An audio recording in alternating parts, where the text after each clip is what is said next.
الحمد لله نحمده ونصلي على رسوله الكريم أما بعد فقد قال الله تعالى في محكم التنزيل فأعوذ بالله من الشيطان الرجيم بسم الله الرحمن الرحيم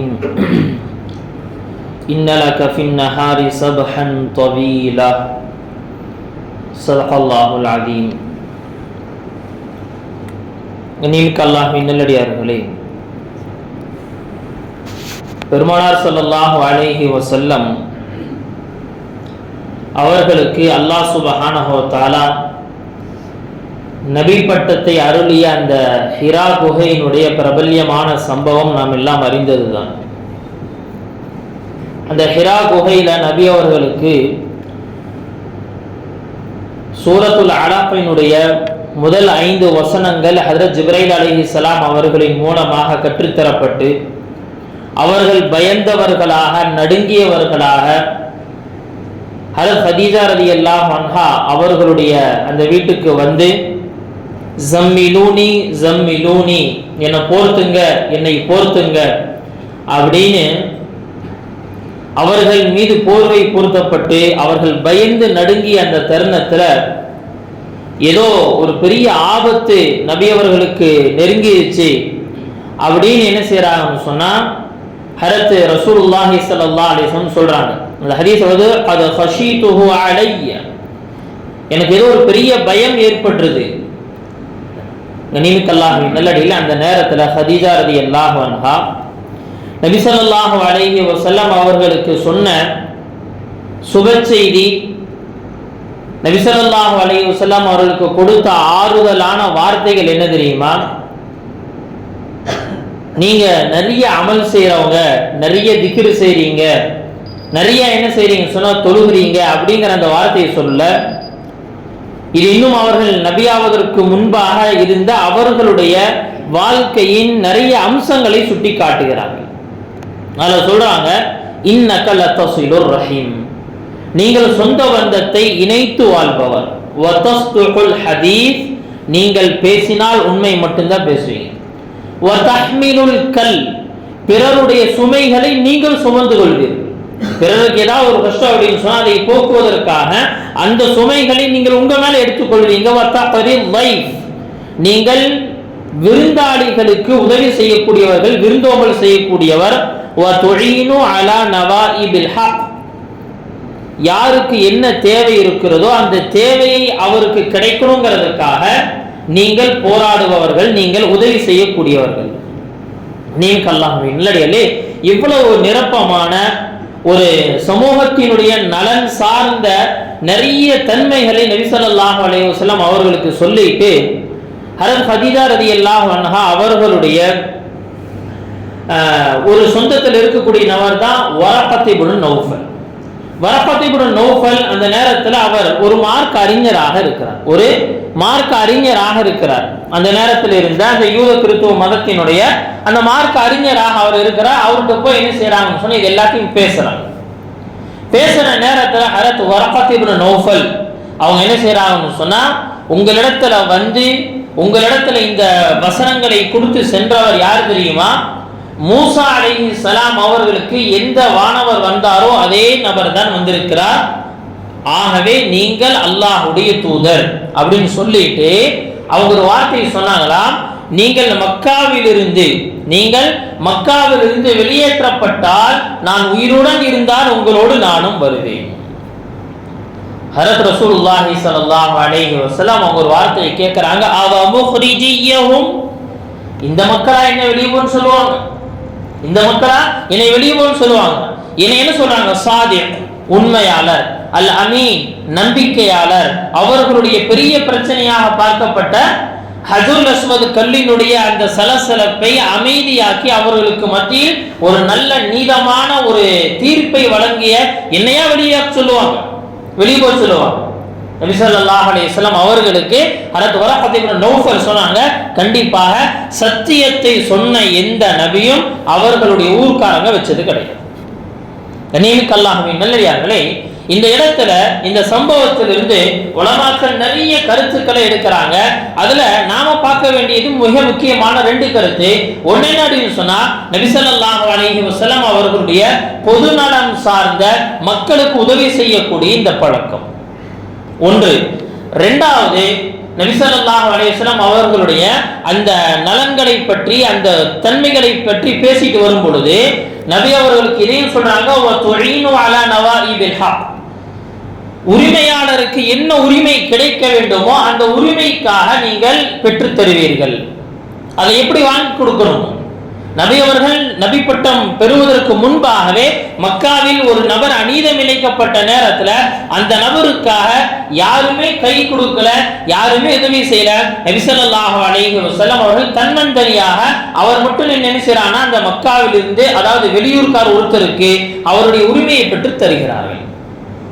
நல்லடியார்களே, பிறருடைய உரிமைக்காக குரல் கொடுப்பது நபி ஸல்லல்லாஹு அலைஹி வஸல்லம் அவர்களுடைய ஆக சிறந்த பண்பாக பார்க்கப்பட்டது. அதே போல இவ்வளவு சிறப்புகள் எல்லாம் இருந்தாலும் கூட சத்தியத்தினுடைய வாழ்க்கை அப்படின்னு வாழும் பொழுது மக்கள் உங்களை எதிர்க்கத்தான் செய்வார்கள். அந்த எதிர்ப்பினுடைய உச்சம் எதுவரைக்கும் போகும் சொன்னா, சொந்த நாட்டை விட்டு நீங்கள் வெளியேற்றப்படலாம். நல்லடியார்களே, ஆனால் அல்லாஹ் சுப்ஹானஹு வ தஆலா அந்த வெளியேற்றத்திற்கு பிறகு மீண்டும் என்ன செஞ்சான்னு சொன்னா, அதே மக்காவை ஃபத்ஹே மக்காவாக வெற்றி கொண்டவர்களாக, மக்கா இனிமேல் நபியுடைய கண்ட்ரோல் அப்படிங்கிற அளவுக்கு அல்லாஹ் சுப்ஹானஹு வ தஆலா என்ன செஞ்சானா, ஒரு சூழல்களை மாற்றி கொடுத்தார். மூசா அலைஹிஸ்ஸலாம் அவர்கள் எந்த மிஸ்ர் நாட்டிலிருந்து வெளியேறினார்களோ, எந்த ஃபிரௌன் அவர்களை வெளியேற்றினானோ அவன் அழிக்கப்பட்டான். அதே மிஸ்ர் நாட்டினுடைய ராஜ்யம் ஹரத் மூசா அலைஹிஸ்ஸலாமுடைய கைக்கு தரப்பட்டது. நல்லடியார்களே, நாம் இங்க பார்க்க வேண்டியது என்ன அப்படின்னு சொன்னா, நபி ஸல்லல்லாஹு அலைஹி வஸல்லம் அவர்களுடைய வாழ்க்கையும் சரி, அவர்களுக்கு முன்பாக வாழ்ந்த நபிமார்களுடைய வாழ்க்கையும் சரி, முதலில் அவர்கள் நல்ல தன்மைகளை கொண்டவர்களாக இருப்பார்கள். இவ்வளவு நல்ல தன்மை இருந்தாலும் மக்கள் நம்மளை முழுசா அக்செப்ட் பண்ணிக்குவாங்களா அப்படின்னு கேட்டா கிடையாது. சத்தியத்தை எடுத்துரைக்கும் பொழுது யார் நம்மை நல்லவன் சொல்லிட்டு இருந்தானோ அதே வாய் என்ன செய்யும் சொன்னா, இப்போ இவன் தவறானவன் என்பதாக பேசத்தோடும்.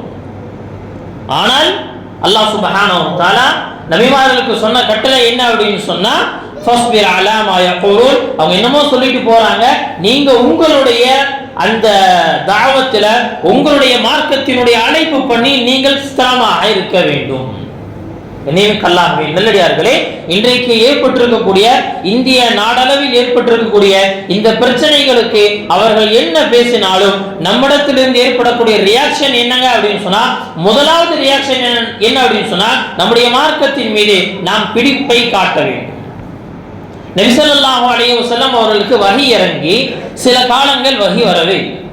கிட்டத்தட்ட என்ன செய்யப்படுதுன்னா சொல்லப்படுது 3 ஆண்டு காலங்கள் வஹி வரவே இல்லை. அதற்கடுத்து தான் வஹி வர ஆரம்பிக்குது. அப்படி வஹி வர ஆரம்பிச்ச உடனே நபி ஸல்லல்லாஹு அலைஹி வஸல்லம் அவர்களுக்கு அருளப்பட்ட அந்த சூறாக்களினுடைய ஒரு வசனம், இன்னலக ஃபின் நஹாரி சபஹன் தவீலா யா அய்யுஹல் முஸம்மில் குமில் லைல இல்லா கலீலா. இந்த சூராவினுடைய ஆரம்பத்தில் அல்லாஹ் தஆலா தொடர்ந்து சொல்லிட்டே வருவான், போரை போத்திட்டு இருக்கிறவங்களே கொஞ்சம் எந்திரிங்க, இரவுல தஹஜ்ஜுடைய தொழுகை தொழ ஆரம்பிங்க. தஹஜ்ஜுடைய தொழுகை என்ன தெரியுமா செய்யும்? உங்களை பலப்படுத்தும். தஹஜ்ஜுடைய தொழுகை உங்களை பலப்படுத்தும், உங்களுடைய வார்த்தைகளை ஸ்ட்ராங் ஆக்கும், உங்களுடைய செயல்களை என்ன செய்யும் சொன்னா ரொம்ப பலப்படுத்தி கொடுக்கும். என்ன காரணம் தெரியுமா? இன்னலக ஃபின் நஹாரி சபஹன் தவீலா, உங்களுக்கு பகல் நேரத்துல நீண்ட நீச்சல் இருக்கு என்பதாக சொல்றோம்.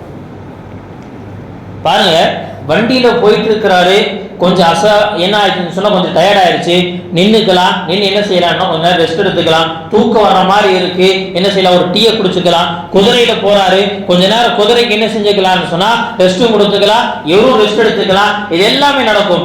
ஆனால் நீச்சல் அடிப்பவனுக்கு என்றைக்கும் என்ன கிடையாதுங்க, ரெஸ்டே கிடையாது. கடல்ல நீச்சல் அடிச்சுட்டு போய்கிட்டே இருக்கிறாரு, நீ ரொம்ப தூரம் போயிட்டாரு, ரொம்ப கைகள்லாம் டயர்ட் ஆயிருச்சு அப்படிங்கறக்க நீச்சல் அடிக்கிற நிப்பாட்டினா என்ன, அவ்வளவு மூழ்கி போகும், தண்ணீருக்குள்ள மூழ்கி போகும். அல்லாஹ் சுப்ஹானஹு வ தஆலா நபி ஸல்லல்லாஹு அலைஹி வஸல்லம் அவர்களுடைய பொறுப்பையும் அவருடைய பணியையும் இப்படிதான் சொல்லி காட்டுறான். என்ன அப்படின்னு சொன்னா, நீங்கள் நீண்ட நீச்சல், இனிமேல் உங்களுக்கு என்ன கிடையாதுன்னு சொன்னா அப்படியே கொஞ்சம் ரெஸ்ட் எடுத்துக்கலாம், சுகோபமான வாழ்க்கை அப்படிங்கிறது கிடையவே கிடையாது. கண்ணியமிக்க அல்லாஹ்வின் நல்லடியார்களே, எனவேதான் என்ன செய்யறாங்கன்னு சொன்னா, நபியினுடைய இந்த ஆரம்ப காலத்தினுடைய இந்த சம்பவத்திற்கு என்ன செய்யறாங்கன்னா ஒரு தலைப்படுகிறார்கள். லா ராஹத பஅதல் யௌம், இன்றைய நாளுக்கு பிறகு இனிமேல் ஓய்வு என்பதே கிடையாது. நபியினுடைய வாழ்க்கையில் எப்ப நபி பட்டம் கொடுக்கப்பட்டுச்சோ அந்த சம்பவத்துக்கு என்ன செய்யறாங்கன்னா ஒரு தலைப்பை தருகிறார்கள் ஒரு கட்டுரை ஆசிரியர். லா ராஹத பஅதல் யௌம், இனிமேல் என்ன கிடையாதுன்னு சொன்னா, இனிமேல் இதற்கு தூக்கம், இனிமேல் ரெஸ்ட்ங்கிறதே கிடையாது. நீங்க அல்லாஹ்வின் நல்லடியார்களே, இது வெறும் நபிக்காக மட்டும் சொல்லப்பட்டதாக நாம் நினைத்து விடக்கூடாது. ஏனென்று சொன்னால், நபி அவர்கள் இந்த உலகை விட்டு பிரிந்த பிறகு நபி அவர்கள் கொடுத்த மார்க்கத்தை எல்லா விதத்திலும் பாதுகாப்பதே இந்த உம்மத்தில் உள்ள ஒவ்வொரு முஸ்லிமுடைய கடமை. எனவேதான் நாம் வரலாறு முழுக்க பார்க்கிறோம். வரலாறு முழுக்க இந்த மார்க்கத்தை பாதுகாப்பதற்காக அறப்போர்கள் நிகழ்ந்து கொண்டுதான் இருந்தது. இன்றைக்கும் என்ன அப்படின்னு சொன்னா நிகழ்ந்து கொண்டுதான் இருக்கிறது. ஆனால் ஒரு விஷயம், போராட்டங்களை பொறுத்த வரைக்கும், போர்களை பொறுத்த வரைக்கும் என்றைக்குமே அது நமக்கான போராக மட்டுமோ நமக்கான போராட்டமாக மட்டுமோ இருக்கக்கூடாது, மாறாக பொதுநலம் சார்ந்ததாக இருக்க வேண்டும் என்பதில் இஸ்லாம் அழகான வழிகாட்டுதலை தருது. அதனால்தான் என்ன சுருக்கமாக இப்படி சொல்லலாம், நமது போராட்டங்கள் அனைத்துமே அநீதத்திற்கு எதிரானது. நம்முடைய போராட்டங்கள் எல்லாமே அநீதத்திற்கு எதிரானதே தவிர அநீதி இழைக்கப்பட்டவனை தண்டிப்பதோ அநீதி இழைக்கப்பட்டவனை துன்புறுத்துவதோ நம்முடைய வேலை இல்லை. மாறாக அநீதி இழைக்கப்பட்டவனுக்கு உதவி செய்வதுதான் இஸ்லாமியர்களுடைய மிக சிறந்த பண்பாக பார்க்கப்படுது. நீங்க அல்லாஹ்வின் நல்லடியார்களே, இதனால தான் நம்ம என்ன செய்யறோம், நபியினுடைய காலம் தொட்டு அந்த வரலாறு முழுக்க என்ன பார்க்கிறோம்னு சொன்னா, இஸ்லாமிய போர்கள் எல்லாமே எதுக்காக நடந்துச்சு, அநீதத்தை அழிப்பதற்காகத்தான் நடந்தது. ஆனா என்னாச்சுன்னு சொன்னா, துரதிருஷ்டவசமாக சமீப காலமாக இஸ்லாமியர்கள் நாம செய்யக்கூடிய போராட்டங்கள், நாம செய்யக்கூடியதெல்லாம் எதுக்காக ஆயிடுச்சுன்னு சொன்னா, நம்மை பாதுகாப்பதற்குங்கிறதாக மாறி போச்சு. அதனுடைய ஆசிரியர் சொல்லுவாங்க, நாம எப்போ பிற மக்களுடைய பிரச்சனைகளுக்கு குரல் கொடுக்க மறந்தோமோ நம்முடைய பிரச்சனைகளுக்கு அவர்கள் குரல் கொடுப்பது கிடையாது. நியாயமான கோரிக்கைகள் பிற மக்கள் செய்யறாங்கன்னு சொன்னா அதற்கு நாம் குரல் கொடுப்பதை, அவர்களோடு தோளோடு தோள் சேர்த்து நிற்பது அப்படிங்கிறது ஒரு முஸ்லீம் செய்யக்கூடிய கடமைகளில் ஒன்று. அதற்குண்டான சக்தி அவரிடத்துல இருக்கு. அந்த மக்களோடு இணைந்து செயல்பட்டு அவர்களுக்கு ஒரு இடத்துல என்ன செய்ய முடியும் சொன்னா, நீதத்தை வாங்கி தர முடியும் சொன்னா அந்த இடத்தில் அந்த பொறுப்பில் இருக்கக்கூடிய ஒரு முஸ்லீம் அதை செய்து தர வேண்டும். விஷயம் என்ன அப்படின்னு சொன்னா, அநீதத்திற்கு எதிராக குரல் கொடுப்பவர்கள் முஸ்லிம்கள். அவ்வளவு. அல்லாஹ் சுப்ஹானஹு வ தஆலா நபிமார்கள் இந்த உலகில் வந்த நோக்கத்தை பற்றி ஒரு ஆயத்தில் எப்படி சொல்லுவார், லகத் அர்ஸல்னா ருஸலனா பில் பையினாத், தெளிவான ஆதாரங்களை கொடுத்து நாம் ரசூல்மார்களை இந்த உலகில் அனுப்பினோம்.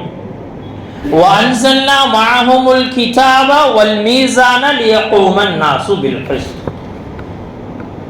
அல்லாஹ் தஆலா அடுத்து சேர்த்து சொல்றான், நபிமார்களுக்கு அல்லாஹ் ஒருவன் அப்படிங்கிற அத்தாட்சிகளை என்ன செய்யற மக்களுக்கு சொல்றதுக்காக அனுப்பிட்டு அதோட சேர்த்து சொல்றான், அந்த நபிமார்களோடு வேதங்களையும் தராசுகளையும் அனுப்பினோம். எதற்கு தெரியுமா, லியகூமன் நாஸு பில் கிஸ்த், மக்களுக்கு மத்தியில் அவர்கள் நீதத்தை நிலைநாட்ட வேண்டும். நீங்க அல்லாஹ்வின் நல்லடியார்களே, இந்த நீதத்தை நிலைநாட்டுதல் அப்படிங்கிறதா நபிமார்களுடைய பிரதான நோக்கம். நபிமார்களுடைய மிக முக்கியமான நோக்கம் இதுதான். பொதுவாக இந்த உலகத்தை பொறுத்த வரைக்கும் அல்லாஹ் குர்ஆன்ல சொல்லிட்டான், ஃபமின்கும் காஃபிர் வ மின்கும் முஃமின், உங்கள முஸ்லிம்களும் இருப்பார்கள் முஸ்லிம் அல்லாதவர்களும் இருப்பார்கள். இந்த உலகத்தை பொறுத்த வரைக்கும் அல்லாஹ்வுடைய கேட்டகரி என்னங்க, ரெண்டா பிரிச்சுட்டா, முஸ்லிம்கள் முஸ்லிம் அல்லாதவர்கள். இந்த உலகத்துல அனைவரும் சேர்ந்துதான் இருப்போம், எல்லாமே சேர்ந்துதான் இருப்போம். ஆனால் இவர்களில் யாரும் ஒருத்தர் பிறர மதத்தை வைத்து சண்டையிடக்கூடாது, மதத்தின் பெயரால் சண்டையிடக்கூடாது. என்ன செய்யணும் அப்படின்னு சொன்னா, ஒருத்தர் இன்னொருத்தரோடு இணைந்து வாழ்வதற்குண்டான வழிகளை தேட வேண்டும். எனவே நபி ஸல்லல்லாஹு அலைஹி வஸல்லம் அவர்கள் மதீனாவிற்குள்ள வந்த உடனே அவர்கள் செய்த முதலாவது வேலை என்ன அப்படின்னு சொன்னா, யூதர்களுக்கும் முஸ்லிம்களுக்கும் இடையில ஒரு உடன்படிக்கை போடுறாங்க. என்னென்ன செய்யணும், எந்தெந்த இடத்துல நாங்க உங்களுக்கு உதவி செய்யணும், எந்தெந்த இடத்துல நீங்க எங்களுக்கு உதவி செய்யணும், எந்தெந்த இடத்துல மார்க்க முறைப்படி நடக்கக்கூடிய விஷயத்துல உங்களுக்கு என்ன சுதந்திரம் இருக்கு, எங்களுக்கு என்ன சுதந்திரம் இருக்கு என்பதாக நபி ஸல்லல்லாஹு அலைஹி வஸல்லம் அவர்கள் முதல்ல மதீனாவுக்கு வந்தவுடன் ஒரு உடன்படிக்கை ஏற்படுத்தினாங்க. இந்த உடன்படிக்கை என்ன காட்டி தருது அப்படின்னு சொன்னா, கண்ணியமிக்க அல்லாஹ்வின் நல்லடியார்களே, நாம் இந்த உலகத்துல எல்லாருமே முஸ்லீமாக வாழ்ந்து விட முடியாது. இந்த உலகத்துல அல்லாஹ் சுப்ஹானஹு வ தஆலா ஈமானை ஏற்றுக்கொள்வதை ஒரு மனிதனுடைய சாய்ஸாக ஒரு மனிதனுக்கு என்ன செஞ்சானா அல்லாஹ் தஆலா கொடுத்துட்டான். நீ விரும்பினால் இந்த வழி அல்லாஹ் திறந்து கொடுத்துருவான். ஆனால் ஆகிரத்தை பொறுத்த வரைக்கும் ஈமானுக்கு மட்டும்தான் மதிப்பு. இந்த உலகத்தை பொறுத்த வரைக்கும் என்ன அப்படின்னு சொன்னா, ஈமான் உள்ளவர் ஈமான் இல்லாதவங்க ரெண்டு பேரும் சேர்ந்து தான் இருப்பாங்க. ஆனால் இந்த உலகத்தில் என்ன செய்யக்கூடாதுன்னு சொன்னா, ஒருத்தர் இன்னொருத்தருக்கு அநீதம் இழைக்க கூடாது. இந்த விஷயத்தில் என்ன செஞ்சாங்கன்னு சொன்னா, நம்முடைய மார்க்கம் சரியான ஒரு பாதையை காட்டித்தரு, சரியான பாதையை காட்டித்தரு. எனவேதான் இந்த உலகத்துல 1400 ஆண்டுகளாக இந்த இஸ்லாம் அரசாட்சி செஞ்சு வந்தது. உலகத்தினுடைய எத்தனை இடங்கள் ஆட்சி செஞ்சோம், எல்லா இடங்களிலும் வெறும் முஸ்லீம்கள் மட்டும்தான் இருந்தாங்களா? கிடையவே கிடையாது, எல்லாரும் சேர்ந்துதான் இருந்தாங்க. எனவேதான் இஸ்லாமிய ஜிஹாதுடைய அந்த வரிசையில பார்க்கிறோம், நபி ஸல்லல்லாஹு அலைஹி வஸல்லம் அவர்கள் ஜிஹாதுக்கு போறதுக்கு முன்னாடி ஒரு கூட்டத்தினரை எதிர்ப்பதற்கு முன்பாக, சண்டையிடுவதற்கு முன்பாக அவர்களிடத்துல செய்ய வேண்டிய பேச வேண்டிய சில பேச்சுவார்த்தைகளை கற்றுத்தர்றாங்க. முதலாவது விஷயம் அப்படின்னு சொன்னா, அவர்களுக்கு இஸ்லாத்தை எடுத்து சொல்லுங்க. இதுதான் ஃபர்ஸ்ட், வேற எதுவுமே கிடையாது. முதல் விஷயம் என்ன, நீங்கள் அல்லாஹ்வை ஏற்றுக்கொள்ளணும். அல்லாஹ்வை ஏற்றுக்கொள்வதற்காக அவர்களிடத்தில் பேச்சுவார்த்தை நடத்தணும். பேச்சுவார்த்தை நடத்திய பிறகு அவர்கள் ஏற்றுக்கொள்வதற்கு தயாராக இல்லை, இல்லப்பா நான் முஸ்லிமாக மாறதுக்கு தயாராக இல்லை. நம்மை பொறுத்த வரைக்கும் லா இக்ராஹ ஃபித்தீன், ஒரு முஸ்லிம் அல்லாத நபரை முஸ்லிமாக மாற்றுவதற்குண்டான நிர்பந்தம் கிடையாது. லா இக்ராஹ ஃபித்தீன் அப்படின்னா நிறைய பேர் என்ன நினைச்சுக்கிறாங்கன்னா, தொழுகாத ஒருத்தனை போய் என்ன செய்யறது, தொழுகைக்கு நீங்க வம்படியா இருக்கணும் அப்படிங்கறதெல்லாம் கிடையாதுங்க. லா இக்ராஹ ஃபித்தீன், தீன்ல நிர்பந்தம் கிடையாது. அந்த நிர்பந்தம் கிடையாதுன்னு அல்லாஹ் இதுல சொல்லல. தொழுகைக்கு வராதவங்க போய் தொழுகை கூப்பிட்டதாகணும். மார்க்க முறைப்படி நடக்காதவர்களை மார்க்க முறைப்படி நடத்துவதற்காக சமுதாயமாக தனிநபராக என்ன முயற்சி செய்யணுமோ செஞ்சுதாகணும். ஆனா இங்கு சொல்லப்பட்டது என்னன்னா, முஸ்லீம் அல்லாத ஒருத்தனை நிர்பந்தமாக நீ முஸ்லீமாகித்தான் ஆகணும் அப்படின்னு சொல்றது கிடையாது. ஆனா என்ன அப்படின்னா, நம்முடைய தரப்பிலிருந்து இஸ்லாத்தினுடைய அழகான விஷயங்களை எடுத்து வச்சிருவோம். எடுத்து வைத்த பிறகு அவர் இஸ்லாத்தை ஏற்றுக்கொள்வதற்கு தயாராக இல்லை. இப்ப மார்க்கம் அடுத்த விஷயத்தை சொல்லுது. இப்ப என்ன செய்யணும் சொன்னா, அவர் அவருடைய மார்க்கத்திலேயே இருக்கட்டும், அவர் அவருடைய மார்க்கத்திலே இருந்து போகட்டும். ஆனா விஷயம் அப்படின்னு சொன்னா, இனிமேல் இந்த ஏரியா முஸ்லிம்களுடைய கட்டுப்பாட்டில் வந்துடும். இந்த ஏரியாவில் நீங்கள் வாழ்வதானாலும் சரி, நீங்கள் அரசியல் செய்வதாக இருந்தாலும் சரி, நீங்க என்ன செய்யணும் சொன்னா, இஸ்லாமிய அரசுக்கு டாக்ஸ் கட்டணும். ஜிஸ்யா அப்படின்னு சொல்றாங்க. ஜிஸ்யான்னு சொல்லக்கூடிய அந்த டாக்ஸை கொடுத்துருங்க. டாக்ஸை கொடுத்துட்டா நீங்க யாரும் என்ன செய்யப்பட மாட்டீங்க, போரிடப்பட மாட்டீங்க. உங்களுடைய வாழ்க்கையில என்னென்ன விஷயங்கள் இருக்கோ, என்னென்ன உரிமைகள் இருக்கோ, அது எல்லாம் உங்களுக்கு இருக்கு. நீங்கள் அநீதம் இழைக்கப்பட மாட்டீர்கள் அப்படிங்கிற எல்லாத்தையும் தாண்டி யாராவது உங்களுக்கு அநீதம் இழைத்தால் இஸ்லாமிய அரசு முன்னாடி நிற்கும். உதாரணமாக ஒரு கிறிஸ்துவர்கள் வாழக்கூடிய அந்த ஏரியா எல்லாமே ஜிஸ்யா கொடுப்பதற்கு தயாராக ஆயிட்டாங்கன்னு சொன்னா, இந்த மக்களை பாதுகாப்பதற்காக இஸ்லாமிய அரசு முஸ்லிம் ராணுவத்தை இறக்கும். இந்த மக்களை பாதுகாப்பதற்காக இஸ்லாமிய அரசு எல்லா நடவடிக்கைகளையும் மேற்கொள்ளும். விஷயம் என்ன, இவர்கள் ஜிஸ்யா கொடுப்பதற்கு தயாராகும். இந்த ஜிஸ்யாவும் என்ன செய்யப்படுதுன்னு சொன்னா, தனிநபருடைய ஜிஸ்யா இருக்கு. மதீனாவுக்குள்ள வாழ்ந்த ஒரு வயோதிகர் பொதுவாக மதீனாவுக்குள்ள வாழ்றாங்கன்னு சொன்னா, அவங்க என்ன செய்யணும்னு சொன்னா, அவங்க அந்த இஸ்லாமிய அரசுக்கு வரி கட்டுவாங்க. ஒரு சமயத்தில் ஹஜ்ரத் உமர் ரலியல்லாஹு அன்ஹு பார்க்கறாங்க, ஒரு வயோதிகர் என்ன செய்யறாருன்னா, வீடு வீடா என்ன செய்யறாரு, ஏதோ ஒரு யாசகம் கேட்டுட்டு இருக்கிறார். அதை பார்த்து ஹஜ்ரத் உமர் கேட்டாங்கன்னா, இவர் என்ன செஞ்சுட்டு இருக்கிறாரு சொன்னா, அவர் கூப்பிட்டு கேட்கறாங்க, என்ன செஞ்சுட்டு இருக்கிறீங்க? மக்கள் இடத்துல யாசகம் கேட்டு இருக்கிறேன். ஏன் யாசகம் கேட்கிற? இந்த நாட்டில் வாழணும் அப்படின்னு சொன்னா ஜிஸ்யா கட்டணும், டாக்ஸ் கொடுக்கணும்ல, டாக்ஸ் இல்லாம என்னால நான் வாழ முடியாது, டாக்ஸ் கொடுக்குற அளவுக்கு எனக்கு வசதி இல்லை, வயோதிகம் ஆயிருச்சு, யாரும் இல்லாத நிலையில இருக்கேன், ஆதரவற்ற நிலையில இருக்கிறேன். ஹஜ்ரத் உமர் ரலியல்லாஹு சொன்னாலா, இந்த நிலையில இருக்கக்கூடிய எல்லாத்துக்கும் இனிமேல் டாக்ஸே கிடையாது. எங்க டாக்ஸ் எவ்வளோங்க, அதையும் சொல்லப்படுது. சும்மா ஓரிரு திர்ஹங்கள் மட்டும்தான். என்ன சொல்ல போனா என்னது, ஒரு வருஷத்துக்கு ஒரு 100 ரூபாய் 200 ரூபாய் கொடுத்தா போதும், இந்த நாட்டினுடைய எல்லா உரிமைகளும் அவருக்கு இருக்கும். இஸ்லாமிய அரசு பாதுகாக்கும், இஸ்லாமிய அரசு ஏதாவது உதவிகள், அரசினுடைய நலத்திட்டங்கள் வந்து அதுல அவருக்கும் பங்கு இருக்கும். இவ்வளவு பெரிய விஷயம் அப்படின்னா இஸ்லாத்தை பொறுத்த வரைக்கும் என்ன அப்படின்னு சொன்னா, ஜிஹாதிலும் கூட அவர்களுக்கு நியாயம் வழங்கப்படணும் அப்படிங்கறது மட்டும்தான் நோக்கமாக இருந்துச்சு. எனவே என்ன செய்யப்படுதுன்னு சொன்னா, அல்லாஹ் தஆலா குர்ஆன்ல ஒரு இடத்துல சொல்லுவான், யா அய்யுஹல்லதீன ஆமனு கூனு கவ்வாமீன பில் கிஸ்த், நீங்க நீதத்தை ஆணித்தரமாக நிலைநாட்டக்கூடியவங்களாக இருங்க.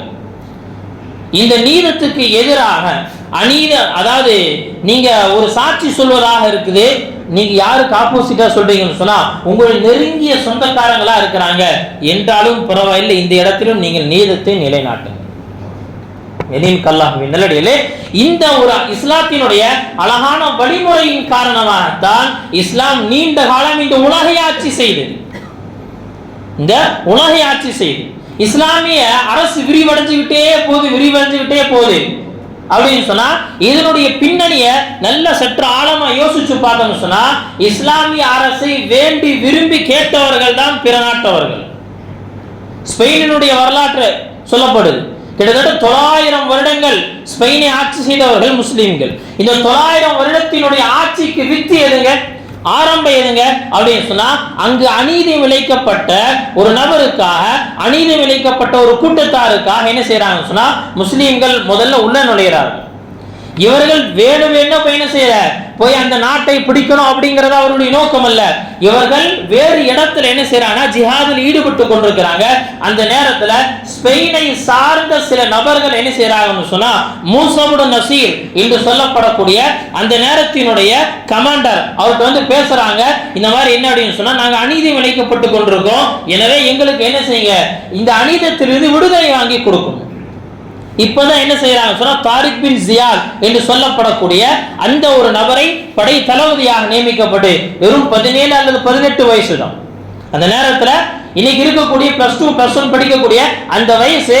ஆனால் எந்த அளவுக்கு அவனுக்கு உண்டான முதிர்ச்சி இருக்குன்னு சொன்னா, ஒரு படையை வழி நடத்தக்கூடிய அளவுக்கு, ஒரு படையை வழி நடத்தக்கூடிய அளவுக்கு முதிர்ச்சி அவங்களிடத்தில் இருந்துச்சு. என்ன செய்யறாருன்னா, அவர் போய் தாரிக் பின் ஜியாத் ஸ்பெயினுடைய ஒரு பக்கம் ஒரு கடற்கரையில இறங்குறார். இறங்கிய பிறகு அங்கிருந்துதான் ஸ்பெயினுடைய இஸ்லாமிய வளர்ச்சி ஆரம்பமாகுது. இவங்கெல்லாம் வாண்டடா போய் என்ன செய்யல, சண்டை கட்டல, அநீதத்திற்கு எதிராக குரல் கொடுப்பதற்காக சென்றவர்கள் நீதத்தை 900 ஆண்டுகள் என்ன செஞ்சாங்க, அந்த நாட்டில் நிலைநிறுத்தினார்கள். கடைசியாக இஸ்லாம் அங்கிருந்து வெளியேற்றப்பட்டது அப்படிங்கிறது அநீதம் இழைத்தார்கள் அப்படிங்கறதுக்காக இல்ல, இவர்களுடைய நயவஞ்சகத்தனத்தினாலும் இவர்களுடைய பொதுவோக்கான வாழ்க்கையினாலும் அல்லாஹ் அந்த சந்தர்ப்பத்தை அவர்களிடத்திலிருந்து பிடுங்கி விட்டார். இதே போலத்தான் இந்தியாவினுடைய வரலாறு. முகமது பின் காசிம் இந்தியாவுக்கு படையெடுத்து வர்றாங்க அப்படின்னு சொன்னா, இந்தியாவுக்கு படையெடுத்து வந்ததற்கு உண்டான காரணம் என்ன, ஒரு பெண் அநியாயமாக கைது செய்யப்பட்டுட்டால் அவளை விடுவிப்பதற்காக என்ன செய்யறாங்க, தூதுவர்கள் வர்றாங்க. அந்த தூதுவர்கள் புறக்கணிக்கப்படுகிறார்கள்.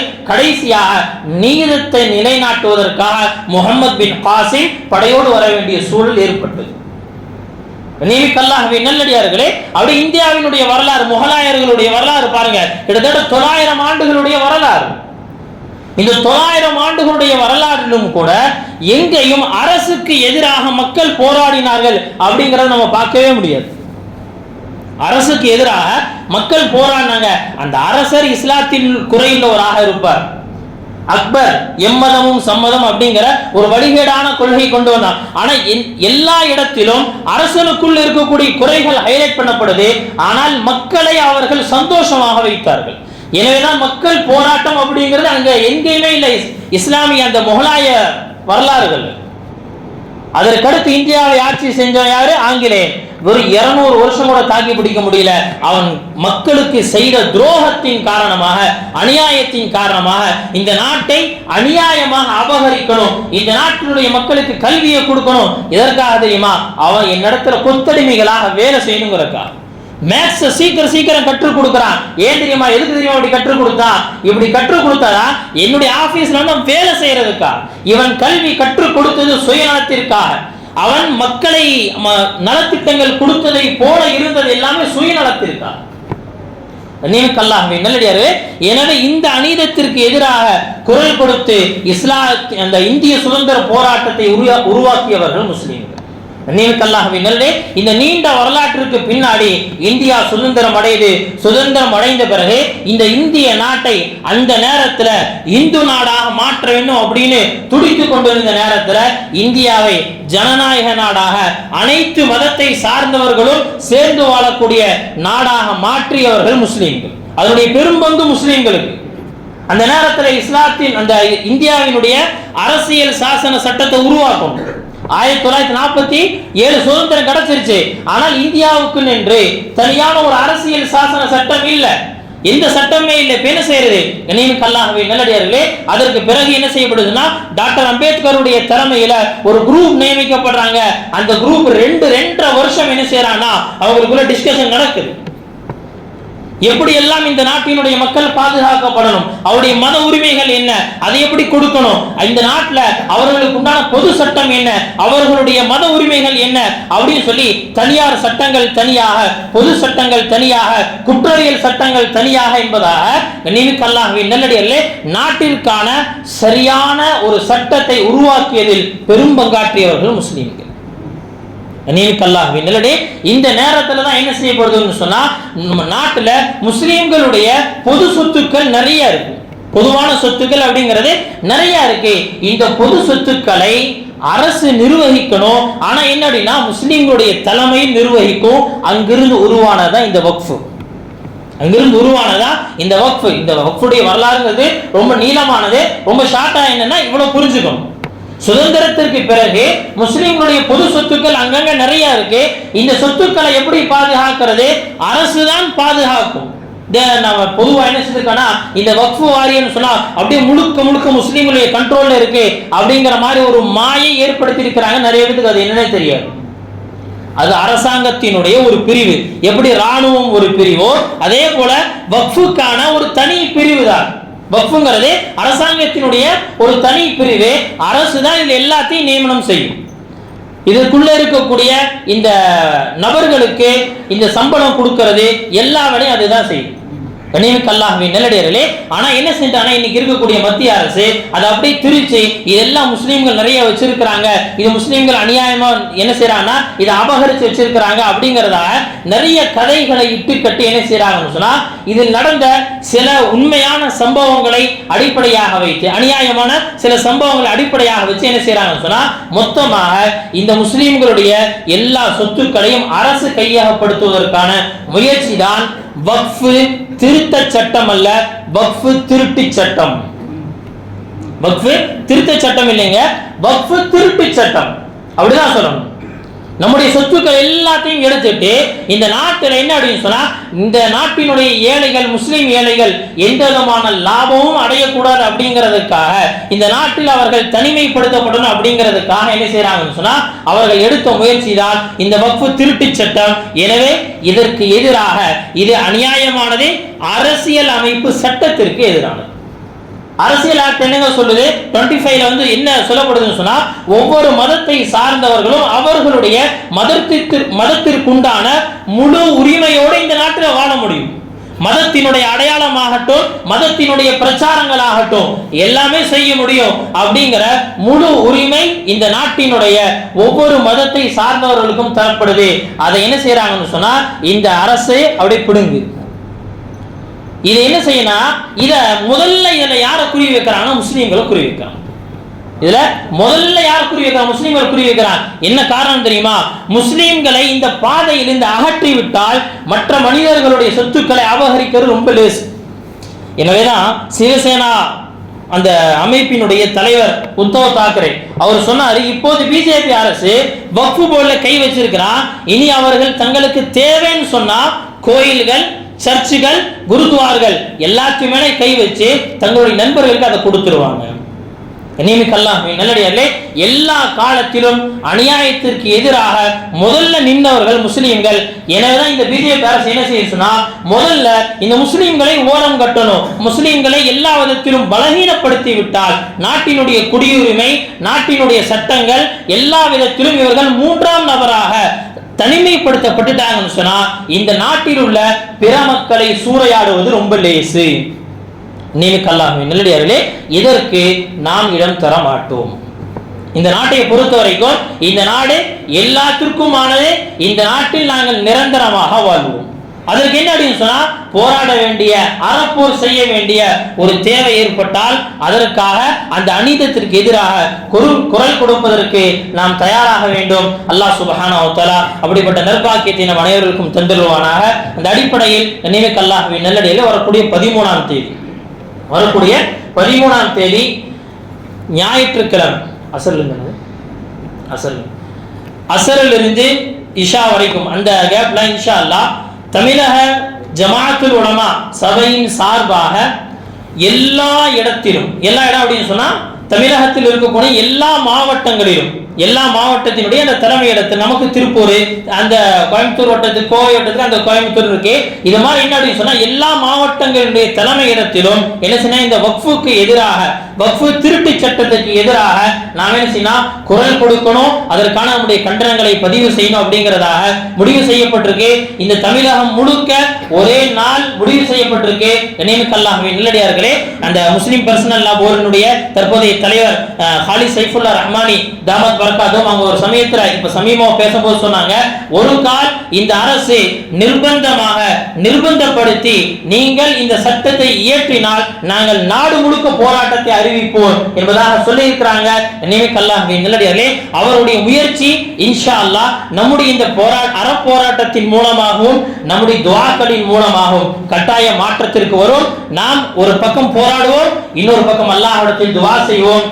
இந்த நாட்டில் இஸ்லாமியர்கள் தங்களுடைய முழு மத சுதந்திரத்தோடு வாழ வேண்டும், மற்ற மக்களும் அவருடைய முழு மத சுதந்திரத்தோடு வாழ வேண்டும். இந்த நாட்டில் இந்த நீதம் நிலைநாட்டப்படுவதற்கு அல்லாஹ் சுப்ஹானஹு வ தஆலா நம்மை காரணமாக ஆக்க வேண்டும். வாஹிரு தஅவானா அல்ஹம்துலில்லாஹி ரப்பில் ஆலமீன்.